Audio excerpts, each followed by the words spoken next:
When the updated ESPN SP Plus numbers came out Monday afternoon, Iowa was the number 1 rated defense in the country. For real? They were number 1? They were number 1. That surprises you? That very much surprises me. They were 94th in offense. Does that surprise you? That does surprise me. That sounds high. Like 130 would make more sense. Well, they are pretty good defensively by all accounts, and certainly by the accounts of the Ohio State coaching staff that we talked to today here at the Woody Hayes Athletic Center. I'm Nathan Baird from cleveland.com, along with Doug Lesmerises and Stephen Means.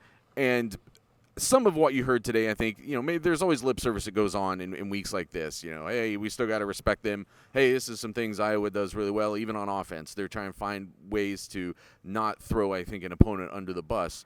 But there does seem to be a real respect for Iowa's defensive staff and Iowa's defensive culture that goes back. Kevin Wilson's talking about he's known Phil Parker, the defensive coordinator, forever, tried to hire him when he was at IU. There is underlying this matchup a program that has laid a strong defensive foundation.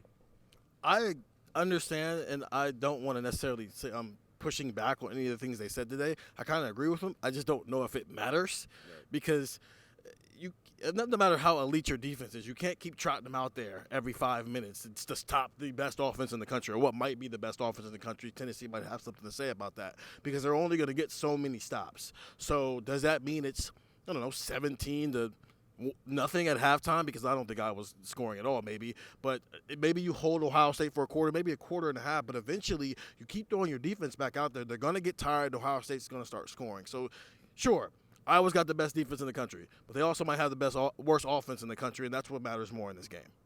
We've talked so much about seeing these defensive numbers out of the Big Ten West over the years and wondering, are those good defenses or are they just playing Big Ten West offenses, which typically are bad? They typically stink. There are several this year that do.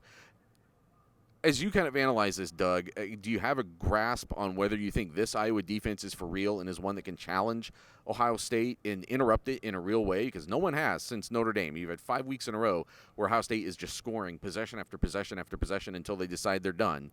Can Iowa interrupt that? I do think Riley Moss is probably the best defensive back they've faced so far, and Jack Campbell might be the best linebacker they've faced so far. But I also think it's possible, and I'm going to try to dig into this week, that in Kirk Ferentz's long tenure at Iowa, that he has never faced a passing attack like this, because he has never faced this Ohio State version of the passing attack. Because 2017 Ohio State, year 1 of Ryan Day, with J.T. Barrett at the controls, is not the same. It switched the next year. And because of the pandemic in 2020, that canceled the Ohio State-Iowa game scheduled for that year. So they have not played Iowa since 2017. So Kirk Ferentz never saw Dwayne Haskins. He never saw Justin Fields. And he's never seen C.J. Stroud. He's also never seen Jackson Smith-Njigba or Marvin Harrison Jr. He missed Garrett Wilson. He missed Chris Olave. He's never seen these guys. They don't know what this is. So any stats you want to cite about Iowa, it's like, yeah, but you've never seen this before, ever. And maybe somebody will be able to point me back. Maybe Drew Brees, right? I mean, that kind of thing. I'll dig in. But, I think that's what we're talking about here. So because of that, I kind of throw everything else out. And I know you and Steven have both talked about that idea. I do think it's important. Iowa's offense is so bad, the defense is going to be on the field constantly. I think even if they weren't on the field constantly, I just don't think they know what's coming with C.J. Stroud and these receivers. They've never seen it. Yeah, I cited the metrics that say that Iowa is the best defense in the country. What Ohio State's doing offensively right now, the metrics also say, is like a tier above even the other good offenses in the country right now. And I agree with you that I think Iowa has reason to take a lot of pride in its defense. I think they have built what they've done as a program on that foundation.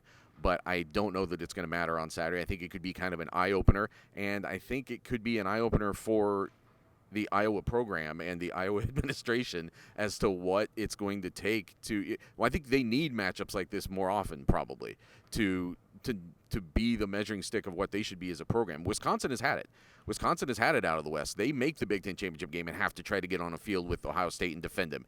And Iowa doesn't. And I think that's going to – I wonder how much that could change things for Kirk Ferentz, possibly for the worse, after people see what this could be on Saturday. That is a fascinating point.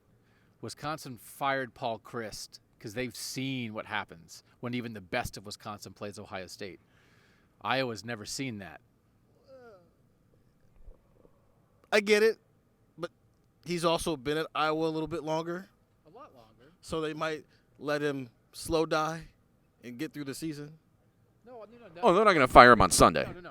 No. But this is a reminder, and the reason Paul Chryst got fired is because Wisconsin was backsliding. Well, Iowa also is backsliding right now. They were in the Big Ten championship game last year, and they're terrible this year. They're also backsliding. But sometimes when the world is changing outside your window, but you stay in your house, you can ignore it. And then when the world knocks on your door and demands to come in, you might have to reevaluate. And that might happen for Iowa football on Saturday. I think it's very possible, and it's something to watch, I think, in the Big Ten as this unfolds and we go forward into what could be an interesting offseason. More talk about this on Buckeye Talks, 614-350-3315, and a lot of chat about it on the text. I said that backwards. That's the text. That's the number you need for the text, not for Buckeye Talk. You can get Buckeye Talk wherever you want Buckeye Talk. Everywhere there's a podcast, get Buckeye Talk. But that's the text, news and analysis all week from here at cleveland.com.